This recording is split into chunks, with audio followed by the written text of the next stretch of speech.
Hey guys, in this video I'll show you how to buy 20-year Treasury bonds on Fidelity. The first thing I want you to do, log into your account, come here, click on products, and you can go and look for Treasury bonds right here. Okay, so you click here on fixed income bonds and CDs and click on search for investments. And if you know any specific ones, you can search it up. You can just come here to bonds, scroll down. You'll see all the different rates, the different years. So you just scroll down here and go to Treasury bonds, and you'll see when the maturity dates are. This one is about 20 years, as you can see. So you can trade for whatever one you want.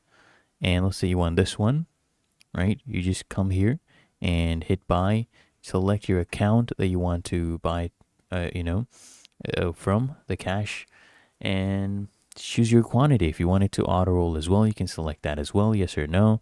So you want 10, and then just go ahead and preview your order and make the purchase.